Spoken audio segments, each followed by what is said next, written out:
¿Cuándo debemos guardar el corazón? Es nuestra tercera entrada bajo este título. ¿Cuándo debemos guardar el corazón? Y vendrá cuarta entrada. Y si el Señor permite, quinta entrada, etcétera. El Señor nos permitirá ir mirando cada situación. En la anterior oportunidad, comenzamos a considerar cuándo guardar el corazón. Y fuimos ilustrados de dos maneras muy interesantes a tener en cuenta para este deber. Vimos la necesidad más primordial de estar atentos y diligentes cuando el tiempo de la prosperidad nos visita. Pero no nos quedamos allí, sino también cuando el tiempo de la adversidad y la aflicción vienen a nuestra vida. Ante situaciones como estas, fuimos advertidos de nunca olvidar que sobre todas estas cosas está la mano que provee el Señor edificación para su iglesia. Así que Dios, quien nos ama y trabaja en nuestras almas en este peregrinaje, necesita pulir en nosotros todas las áreas que son indispensables para que no olvidemos exaltar su maravillosa gloria. Él necesita que esto ocurra. Para continuar con este importante tema, entonces nos encontramos hoy ante otro reto que nos exige máxima diligencia en guardar nuestro corazón. ¿Y cuándo es eso? Hermanos, cuando la iglesia se encuentra en serias dificultades, tenemos entonces que mirar qué es lo que vamos a hacer los que pertenecemos a la iglesia. Y por supuesto, hermano, no está por demás que observemos qué es eso de iglesia a la cual pertenecemos. Porque cuando a esa iglesia le lleguen los problemas, cuando las persecuciones de la cual ha sido objeto esa iglesia, cuando los ataques aparezcan desde adentro de la iglesia, ¿qué vamos a hacer? ¿Qué vamos a hacer cuando estemos afligidos bajo situaciones como estas? Entonces, hermanos, es necesario que estemos atentos a nuestra comunicación en esta hora. Pero muy rápidamente, hermano, antes de entrar de lleno al tema, es muy necesario aclarar algunos conceptos que se desconocen o que no recordamos tan fácilmente. Y es cuando se habla de la iglesia de Dios. Así que debemos tener bien claro, porque vamos a hablar sobre tres situaciones muy importantes que la iglesia debe tener en cuenta. La iglesia. Entonces, ¿qué es la iglesia? ¿Qué es la iglesia? La iglesia de Dios es la misma casa de Dios. La palabra casa viene del griego oikos, que puede significar edificio para habitar o una familia integral. Ambos significados se aplican en la Escritura a la iglesia y ambos proveen un testimonio profundo de su origen divino y de su significado.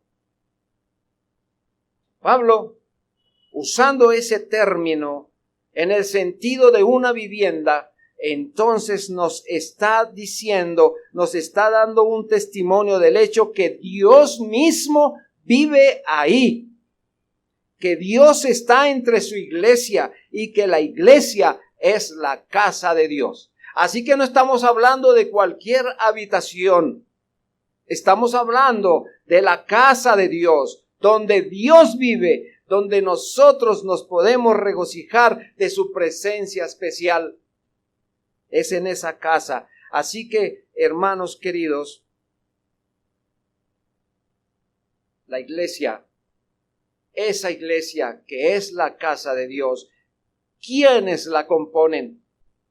Iré a decirles a mis hermanos que esta iglesia está compuesta solamente, y póngalo en letras mayúsculas, subraye, hágale negrita, póngale encima un resaltador, solamente por aquellos individuos que son regenerados y que han nacido de nuevo, los que han venido a Cristo en arrepentimiento y fe y que han sido justificados por Cristo ante el Padre y sus pecados han sido perdonados.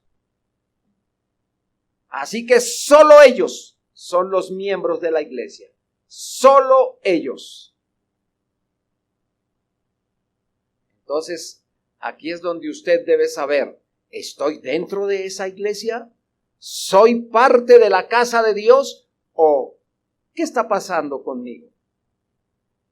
Con esto en mente, entonces, hermano, habiendo dicho de una manera muy elemental qué es la iglesia, entonces ahora sí vamos a nuestro primer titular, hermanos, y nuestro primer titular es: debemos guardar el corazón cuando la iglesia es atacada externamente. Debemos guardar el corazón cuando la iglesia es atacada externamente.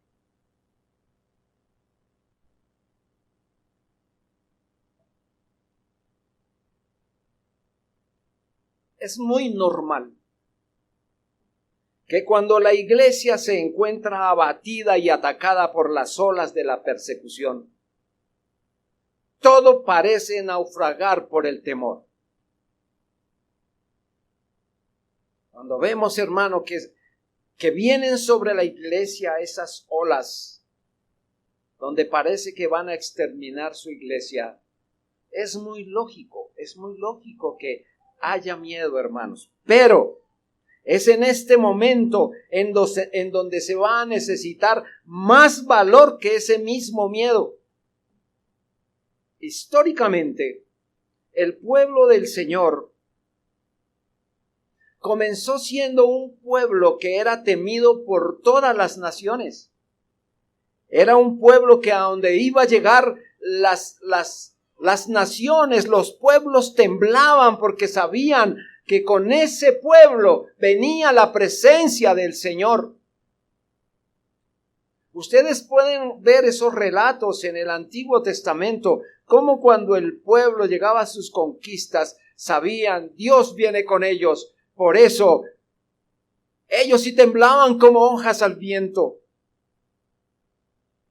Sabían que Dios estaba con ellos, que Dios los ayudaba, que Dios los bendecía. Pero de un momento a otro las cosas han cambiado.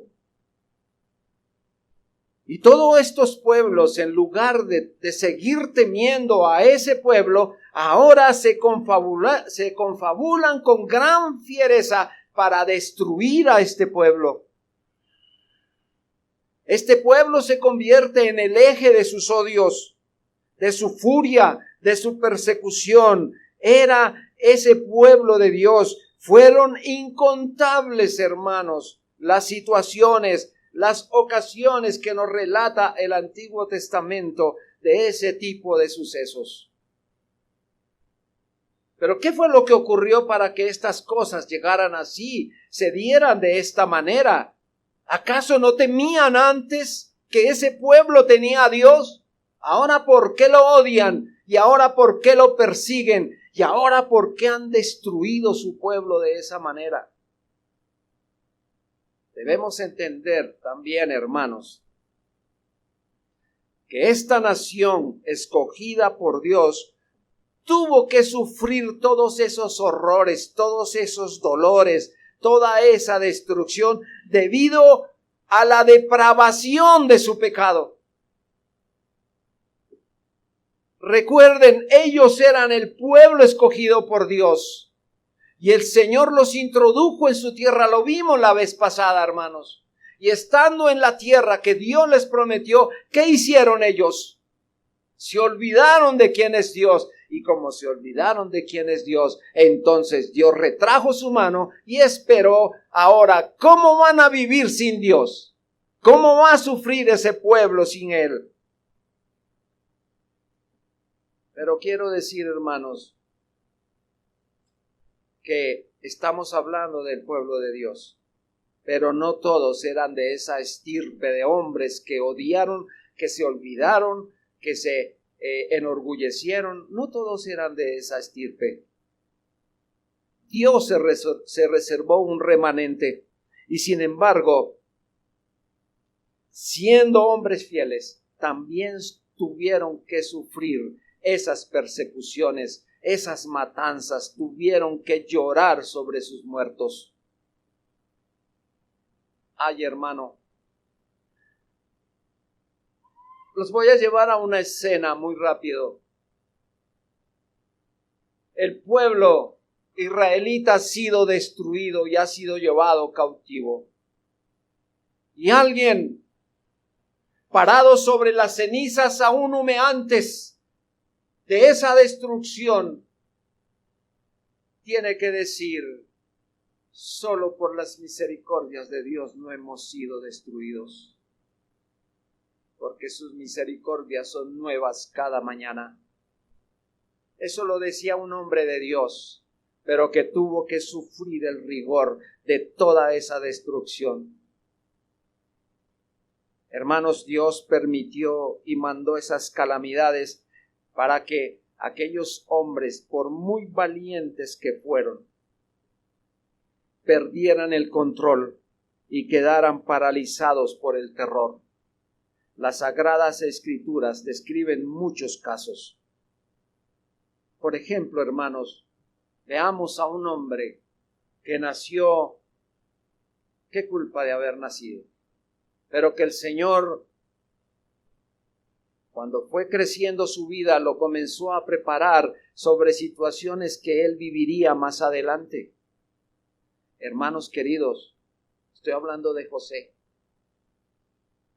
Muy amado de su padre, muy esperado por su madre, José, comenzó a tener sueños y demás, y comenzaron sus hermanos a sentir por él odio, desprecio. Ya conocen ustedes la historia, hermanos. Este José fue tratado injustamente por sus hermanos, pero también por los impíos de la época. Ustedes conocen el final de José. Pero él tuvo que sufrir unos rigores terribles, entre tanto que no era culpable de nada. Pero veamos ahora las condiciones tristes en las que se encontraba Jerusalén luego de su destrucción. Había un hombre sirviendo al rey, se llama Nehemías, y este hombre vio la destrucción de su pueblo y mandó preguntar cómo están ellos, los que tuvieron que sufrir ellos, los que fueron dispersados, cómo están. Y le dieron unas noticias terribles. Y Nehemías, aun a pesar de lo que le podía costar hacer lo que iba a hacer, lo hizo por amor a lo que los impíos hicieron con su pueblo. Nehemías fue ante el rey con un semblante muy triste, y el rey lo vio. Y saben que delante del rey no debería haber nadie así, porque si alguien estaba así, él era digno de muerte. Pero halló gracia ante el rey. Y ustedes conocen la historia de ese Nehemías. Nehemías fue un líder impactante, hermano, pero aún a pesar de poner en juego su vida, temblando y todo, fue ante el rey para interceder por su pueblo. Pasemos a otro personaje. Vemos a un David, habiendo sido ungido por Dios como rey, un simple pastor. Ahora David está huyendo de alguien que lo quiere matar y que tiene sevicia por verlo muerto.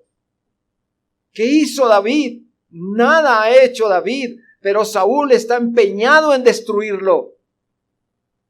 Ahora David huye y comienza a hacer cosas inusuales para salvar su vida.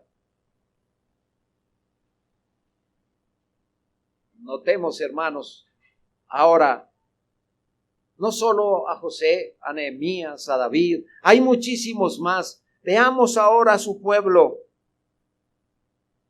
donde los profetas que Dios ordenaba que fueran a llevar su mensaje a la tierra, ¿sabe qué hacía el pueblo? Los perseguía, los castigaba, los mataba. Hermanos, y aparece un hombre de estos como Eliseo, hermanos. Este hombre, como Elías, este hombre huyendo luego de haber mostrado su poder, al haber retado a los sacerdotes, a los falsos profetas, a toda esa prole de gente mala. Elías, luego de haber dado la gloria que el Señor merecía, ahora está huyendo porque una mujer lo quiere matar. Y lo vemos abrumado debajo de un eneldo, diciendo lo siguiente: él se fue al desierto un día de camino, y vino y se sentó debajo de un enebro, y deseando morirse dijo: basta ya, oh Jehová, quítame la vida. Hermanos, hace unos días Elías estaba lleno del poder del Señor y con toda la fe que el Señor lo estaba acompañando, y ahora está debajo de un eneldo diciéndole al Señor: quítame la vida.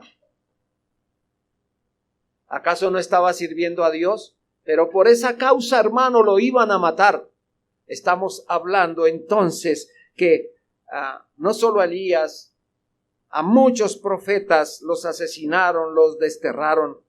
Y casos como estos, mirando cómo gente piadosa tuvo que sufrir por gente pecaminosa que estaba a su alrededor. Hermanos queridos, uno a veces leyendo estas historias siente que se le arruga el corazón.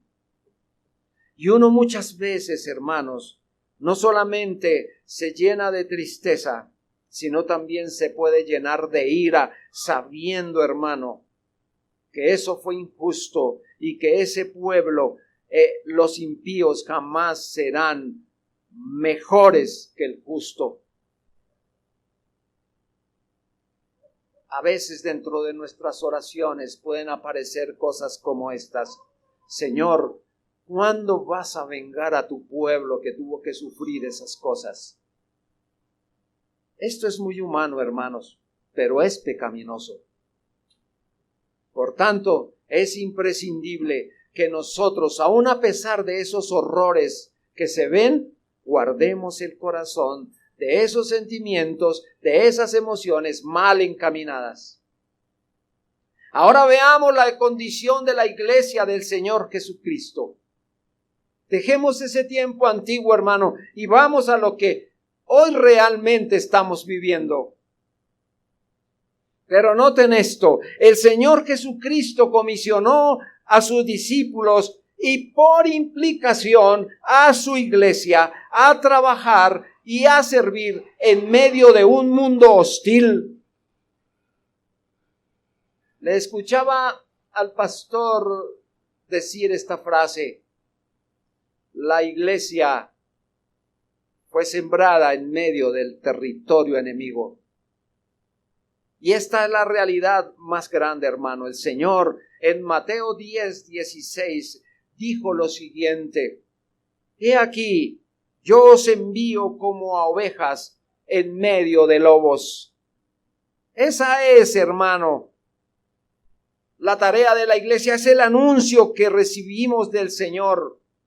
Y además dijo el Señor, ¿qué le pasaría a su iglesia más adelante? A su iglesia que, como vimos, es la casa del Señor. Hermanos, en el versículo 17 de ese mismo capítulo,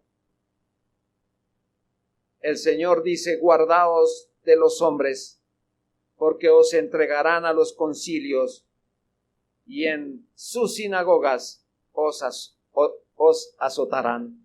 Hermanos, qué esperanzas, qué futuro tan precioso que hay. Ese ha sido el denominador común desde que su iglesia se fundó. No solamente persiguieron y mataron a nuestro bendito Salvador, sino que siguieron con los apóstoles, siguieron con muchos creyentes, que yo no sé si ustedes han visto esas historias, como hombres de Dios fueron aserrados, fueron colgados, fueron quemados vivos, etcétera, hermano. Todo esto uno dice, pero ¿cuál ha sido el pecado? No es el pecado, es que es la iglesia del Señor que tiene que sufrir estas cosas. Hermanos, los gobiernos, la sociedad, no han parado la persecución, el asedio y el desprecio a lo que se llama iglesia o lo que pertenece a Dios. Y para una noticia mucho más agradable, todavía falta mucho, hermano. No sé hasta cuándo nos tendrá el Señor aquí. Leímos en Primera de Pedro, en los primeros versículos, leímos el versículo 3.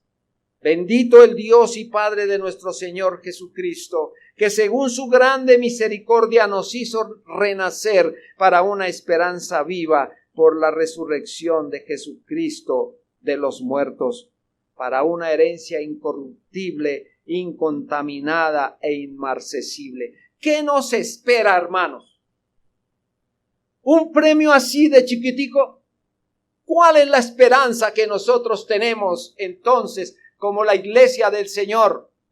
Hay una promesa abundante en estas letras, pero la Escritura dice en el versículo 5 que sois guardados por el poder de Dios mediante la fe para alcanzar la salvación que está preparada para ser manifestada en el tiempo postrero. Y aquí está, hermano, el versículo 6, en lo cual vosotros alegráis, aunque ahora, por un poco de tiempo, si es necesario, tengáis que ser afligidos en diversas pruebas. Está dicho por el Señor, hay cosas que tenemos que sufrir, pero por estas cosas se nos va a llenar el corazón de odio, de resentimiento, hermanos queridos. Les acabo de decir, falta mucho, no sé hasta cuándo. Pero el Señor nos acaba de decir que tendremos que, si es necesario, pasar por diversas pruebas. Entonces, hermanos, pregunto, ¿nos devolvemos? ¿Vale la pena seguir? ¿O será que Dios va a permitir que esas cosas sigan ocurriendo? ¿Acaso Dios nos vendió al enemigo? La verdad es que podemos sentir tristeza, podemos sentir miedo, podemos ver quizá un panorama no muy agradable allá al frente. Las cosas están como nubladas y de pronto el enemigo salta por ahí y nos puede acabar. Es normal que sintamos miedo, pero hermano, alguien dijo, este no es el momento de tener riendas, sino de sacar las espuelas. Es el momento en que nosotros tenemos que armarnos de valor. Si bien es cierto que esto nos duele, no vamos a dejar que esto nos desaliente. Hay muchos enemigos del Evangelio. Hoy más que nunca sentimos el desprecio hacia el Señor, hacia su iglesia.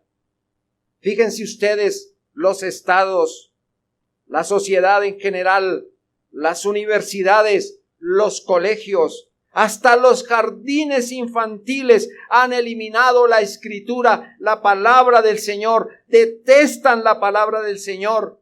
Ni qué decir, hermanos, en el seno de las familias.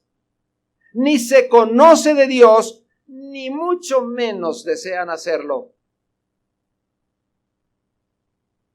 Iglesia de Cristo, si la voluntad del Señor es que su iglesia sea arada como un campo y sus piedras preciosas esparcidas en el polvo, si es su voluntad que los enemigos del Señor y el anticristo continúen mostrando su rabia y sigan haciendo daños a los santos del Altísimo, si es su voluntad que venga el día de angustia, de asombro y de quebranto, donde el impío devorará al justo, ¿quiénes somos nosotros para contender con el Señor?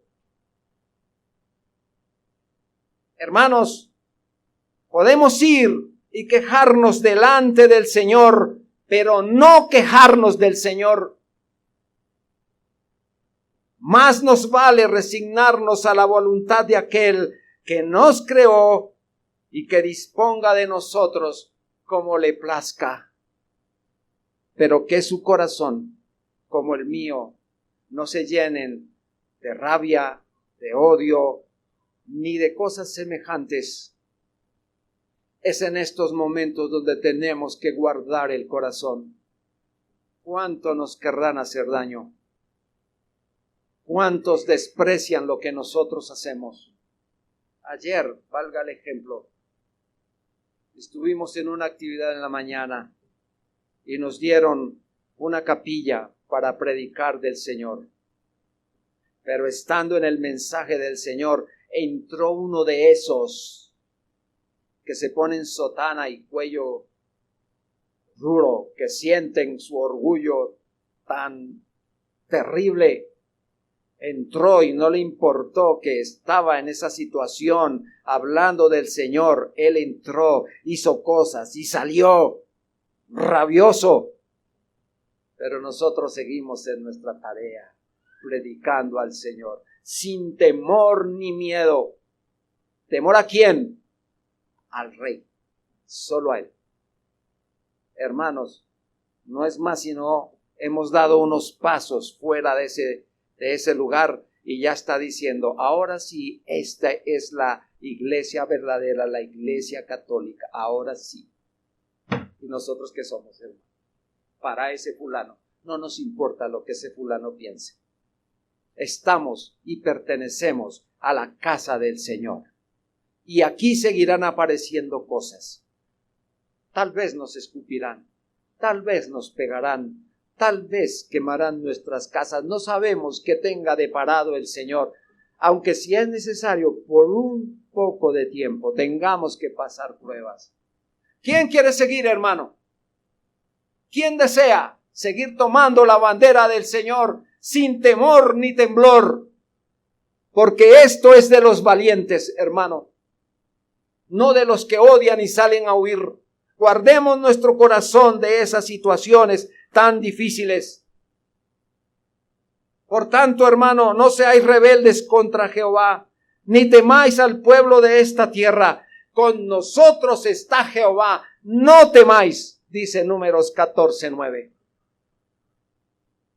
El Señor está con nosotros. Así que ayúdenos el Señor a guardar el corazón en situaciones que pueden venir para su iglesia, porque el Señor ya nos advirtió que pueden pasar. Segundo, debemos guardar el corazón cuando la iglesia es atacada internamente. Ay, hermanos, ya no es desde afuera, ahora el problema es desde adentro. La iglesia es un cuerpo, así lo compartió el Señor. En Romanos 12, versículos 4 y 5, Romanos 12, versículos 4 y 5,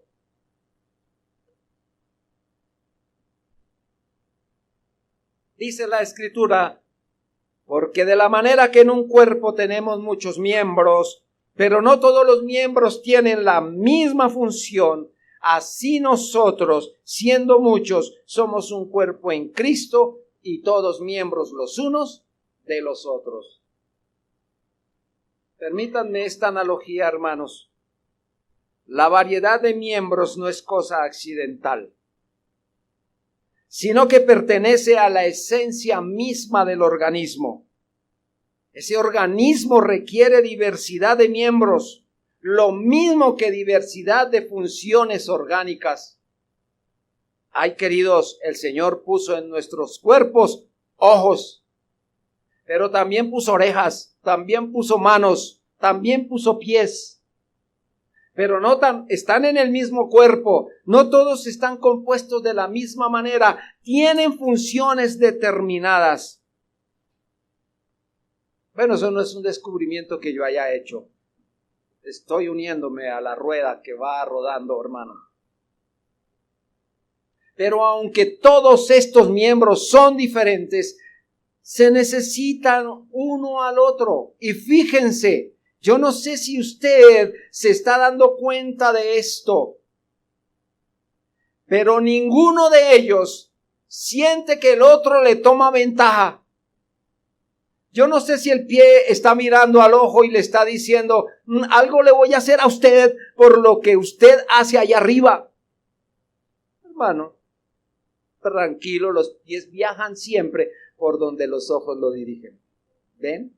Nos necesitamos. No hay prepotencia en ninguno, hermano. ¿A dónde quiero llevarlos a ustedes? La realidad es que el cuerpo de Cristo también debería funcionar ejemplarmente. Pero no pasa eso, hermano. El enemigo también metió sus garras sucias dentro de la iglesia y comenzó a invadir de una enfermedad este cuerpo. Muchos miembros hay en la iglesia de Cristo, pero resulta, queridos, que aquí ya no nos estamos mirando que nos necesitamos uno al otro, sino cómo podemos quitar el uno del frente del otro.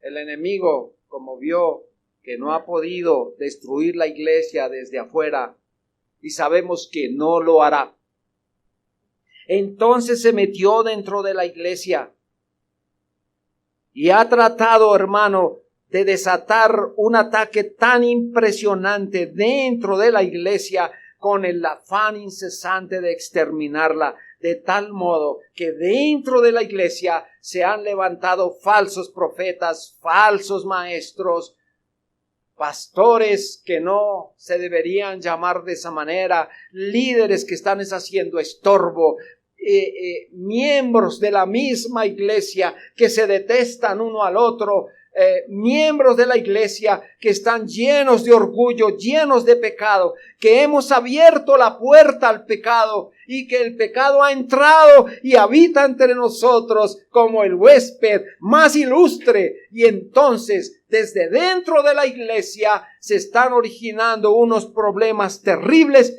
que quizá no sabemos a dónde vayan a llegar. Pero lo cierto, hermanos, es que esto lo está haciendo el enemigo. Pero como oíamos esta mañana en el sermón, Dios ha permitido que estas cosas pasen. ¿Por qué razón? Por nuestro descuido, porque no hemos sabido guardar nuestro corazón, porque hemos dejado, hermanos, que entre todo el que quiera, porque inclusive hasta ni de salir de la cama tenemos problemas para dejar entrar al enemigo a nuestras cobijas. Nada más abrimos aparaticos como estos y ya estamos oyendo lo que fulano o mengano está diciendo que no está conforme a las sagradas escrituras y le damos oído a eso, hermanos. Dios ha condenado esas mentiras. Pedro nos advirtió acerca de todas esas cosas, hermanos, que deberían estar o que están pasando en la iglesia. Pedro dijo, pero hubo también falsos profetas entre el pueblo, como habrá entre vosotros falsos maestros, que introducirán encubiertamente herejías destructoras y aún negarán al Señor que los rescató, atrayendo sobre sí mismos destrucción repentina, y muchos seguirán sus disoluciones, por causa de los cuales el camino de la verdad será blasfemado. Pero por más que la iglesia haya sido advertida de este daño, hay hombres y mujeres que están prestando sus oídos a esas conversaciones malsanas. Hay hombres y mujeres dentro de la iglesia que están prestando sus oídos a los que quieren exaltar la dignidad de la naturaleza del hombre para deshonrar la justicia y la gracia del Señor Jesucristo. Y como si esto fuera poco, también desde su interior se han levantado ministros llenos de envidia que han lanzado ataques contra otros santos ministros fieles de la palabra del Señor, desacreditándolos, burlándose de esos hombres piadosos. Hermanos, ¿lastima esto el corazón de un creyente serio y piadoso? Por supuesto que sí, hermano. Tendríamos que ser de otro material para no sentir rabia por esto. Y para ahondar más el dolor que producen estos ataques, el orgullo de muchos pastores, la soberbia de sus alocuciones, la altivez de sus comportamientos, el poder que han alcanzado, en donde esgrimen su suficiencia abandonando la palabra de Dios para hacer oratorias de sus discursos agradables, sutiles y peligrosos, y han tomado el oído de muchos. Pregunto, ¿hiere esto a la iglesia? Indudablemente que sí. Igualmente es notorio que hoy la iglesia es usada como fuente para conseguir dinero, para tener fama, posición. Así que no importa si se tergiversa el mensaje de la palabra del Señor, a punto de tener como el centro de sus predicaciones al hombre, olvidando a aquel que murió en la cruz y que de su sacrificio nació la iglesia. Hermanos, se han olvidado que Él es el Rey. Se han olvidado que Él es el profeta y sacerdote de la iglesia. Y que Cristo dice que tenemos que hacer muchas cosas importantes y que se deben cumplir. Pero ellos lo ignoran, no lo enseñan, adrede lo omiten. Debemos aplicar entonces esta verdad a nuestro corazón. Que ningún problema de estos le sucede a la iglesia sin que Dios en su infinita soberanía no lo permita. Dios sabe que esto está ocurriendo y Él no permitirá nada en última instancia de algo que no vaya en beneficio de su iglesia.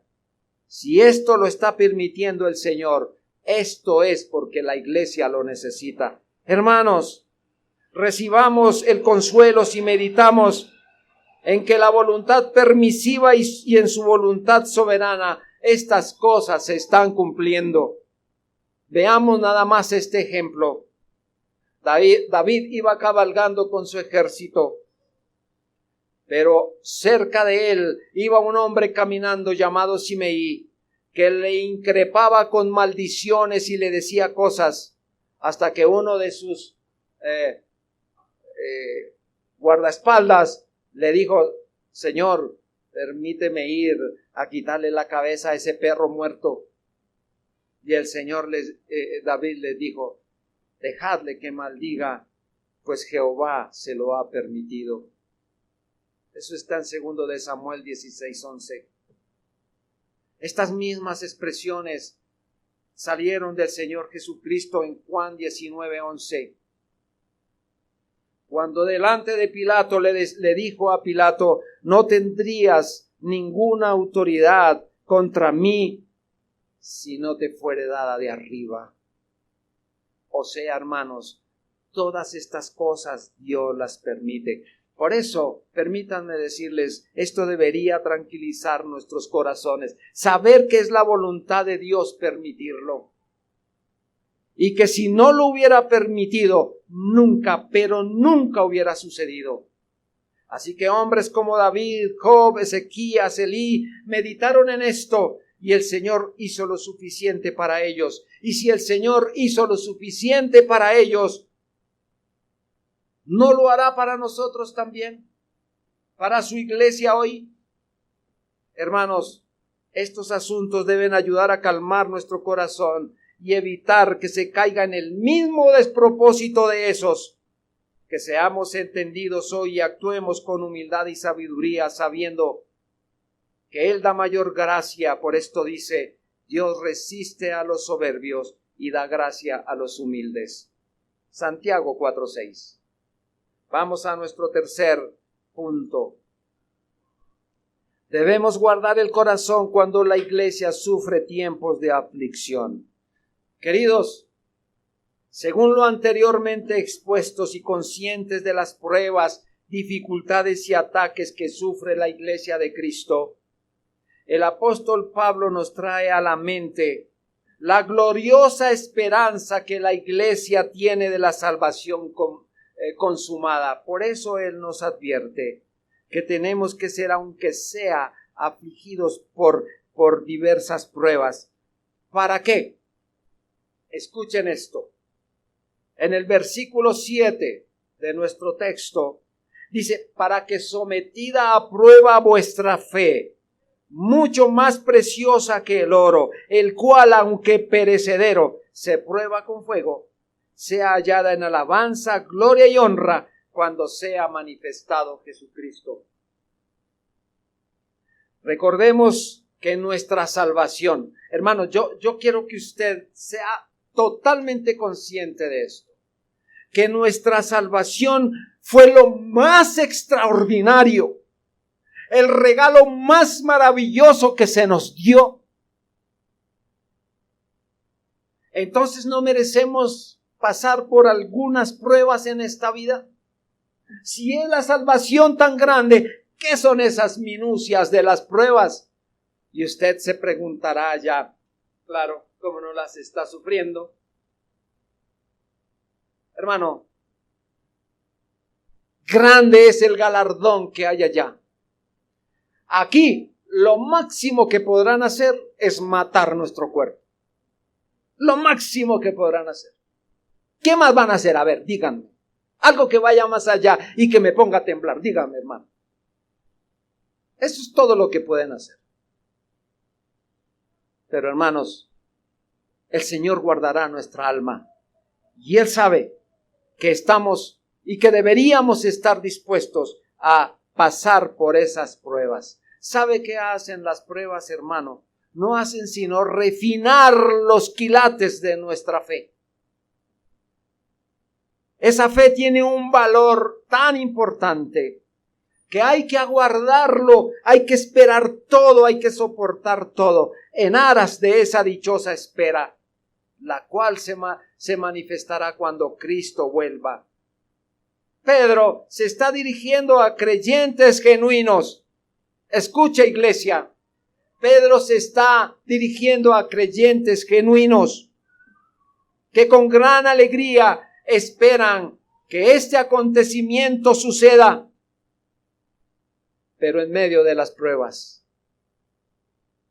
Una de las paradojas de la vida cristiana es la coexistencia del gozo y la aflicción. Ahí van juntas. La aflicción y las pruebas no son algo de lo cual se vale el Señor en determinadas circunstancias, sino que ellas son necesarias, y sabemos que las disciplinas de nuestro Padre no es en algunas circunstancias solamente o para procurar algo en un momento para nosotros, sino para que todos sus hijos entendamos que estas aflicciones deben ser permanentes, porque esto nos va a ayudar en el camino angosto. Camino angosto, dije, ¿no? Camino angosto. Es un camino difícil. Es angosto. Pero ¿saben quién va con nosotros? ¿Sabe quién nos acompaña, hermano? El dueño de nuestra vida. Como argumentamos hace unos momentos, las pruebas a las que nos vemos sometidos en esta vida son de gran provecho, pues aquilatan, purifican y abrillantan nuestra fe. ¿Le gustaría tener una fe llena de quilates? Llena de brillo, hermano. Bienvenida a las pruebas. Bienvenida a las dificultades. Yo sé, hermano, que esto pasa. Yo sé, porque yo he sido producto de eso, que cuando la prueba, la aflicción llega, uno quisiera huir de eso, que esto no pasará más. por favor, Señor, ten piedad, quita esto de mí. No, más bien nuestra oración sabiamente debe ser, Señor, ayúdanos en medio de esta dificultad y que aprendamos lo que nos quieres enseñar a través de ella. No es fácil, hermano, pero es posible. Como el oro. Ese oro, metal tan precioso, se prueba y se aquilata en el crisol. Pedro dice, ese oro es perecedero, pero hay algo que no se acaba, hermano, y es nuestra fe, que tiene mucho más valor que el oro, pues nuestra fe, que ha de ser manifestada el día que el Señor venga, debe ser hallada, ordenada y dirigida por Dios. Dicho lo anterior, y sabiendo la seguridad que tenemos en el Señor, ¿qué hemos de hacer los habitantes de la casa de Dios? ¿Hemos de permitir que nuestro corazón se amargue y pierda esos tratos santos de Dios para con nosotros? Recordemos que Él puede hacer lo que bien le parece con nosotros y además sin nuestro consentimiento. No tenemos que darle permiso, el Señor lo hace. ¿Está el hombre entonces en su debilidad al mismo nivel que está el Señor?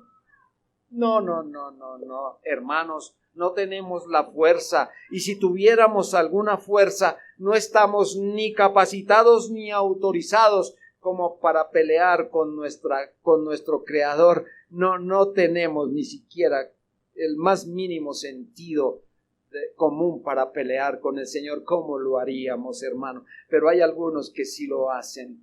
Levantan su brazo contra el Señor. ¿Y por qué a mí? ¿Por qué estas cosas a mí? Yo, que soy el más piadoso de este mundo. El Señor tenga piedad de esas vidas. Pero tampoco nosotros tenemos la más mínima autorización, como aprendíamos esta mañana, de decirle al Señor, ¿y por qué está haciendo lo que está haciendo? ¿Quién le pedirá cuentas al Señor? Hermanos, debe haber contentamiento con lo que Dios está disponiendo, y es imprescindible que lo obedezcamos con todas las demandas que Él hace de nosotros, pues todo lo que Dios permite, lo permite para el bien de su pueblo. Esto debe tranquilizar nuestras almas y dar paz a nuestro corazón. Pues nos ha parecido una providencia llena de angustia el que los enemigos se lleven a los mejores del pueblo. Estoy hablando hipotéticamente, hermano, porque yo he visto a muchos hombres muy buenos en la iglesia ser llevados por el enemigo hacia la destrucción, hacia herejías, hacia sectas, hacia cosas terribles. Eso, hermano, no nos preocupa, no nos llena de angustia que eso pase. Si uno dice, si esto hicieron con ellos, ¿qué pasará con los demás? Pero Dios los envía allí para su bien. Hermano, esto nos dice Jeremías en el capítulo 24, versículo 5. Nos dice, así ha dicho Jehová, Dios de Israel, como a estos higos buenos, así miraré a los transportados de Judá, a los cuales eché de este lugar a la tierra de los caldeos, para bien. Hermanos,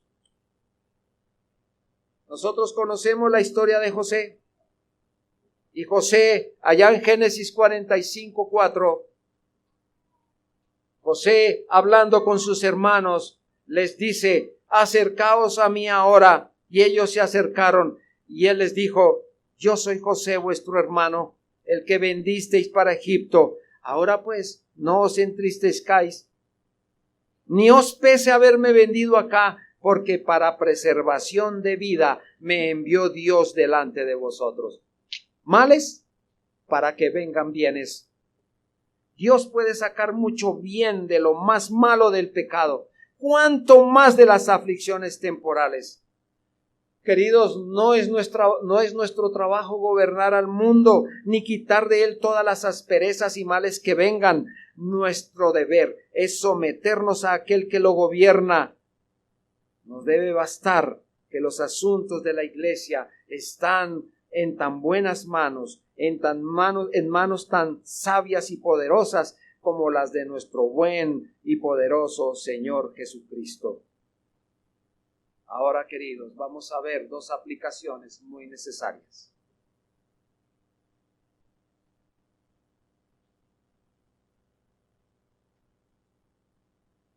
La primera de ellas, yo voy a hablar con mis amigos. ¿Quiénes son mis amigos?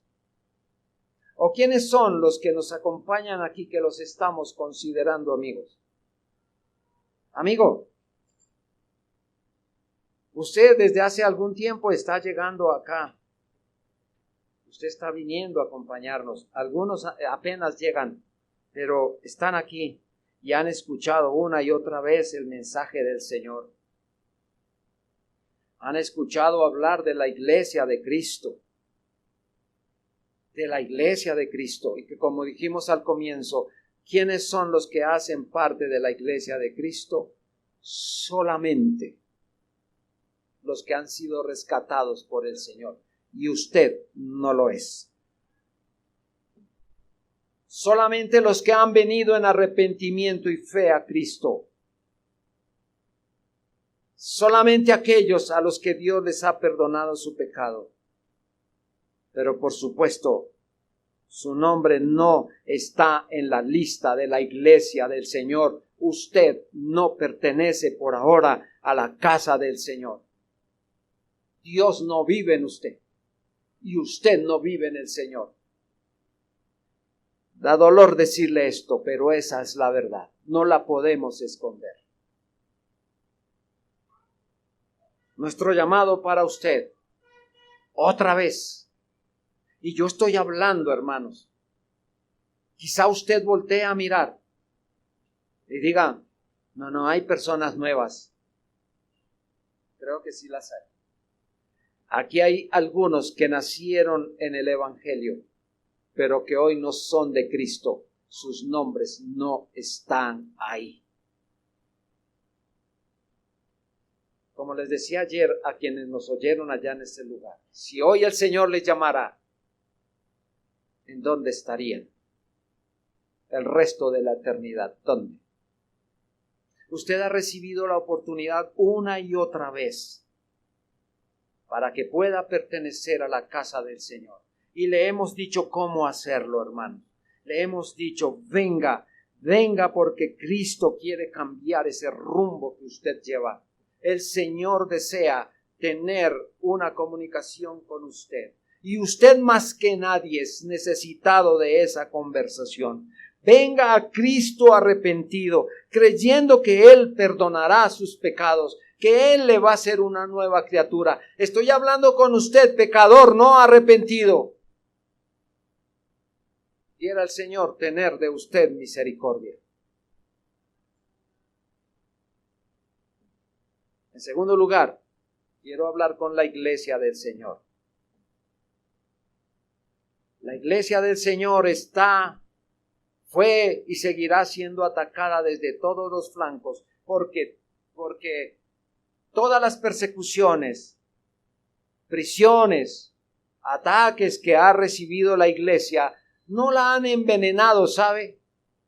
Gracias al Señor no ha sido un veneno, pero la mundanalidad y perversidad que tiene la iglesia y que ha permitido que esto ocurra, se han traspasado los límites de la santidad. Hermanos, han venido una legión de seres pecaminosos que no solo usan externamente el nombre del Señor para esconderse y dañar la obra de Dios.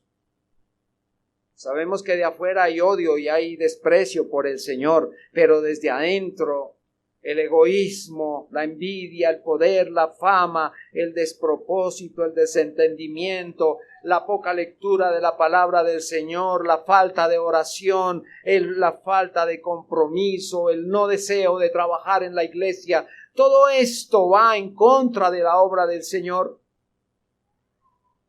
Pero Dios ha mantenido un remanente fiel que no ha negociado su fe ni su responsabilidad frente a las Escrituras.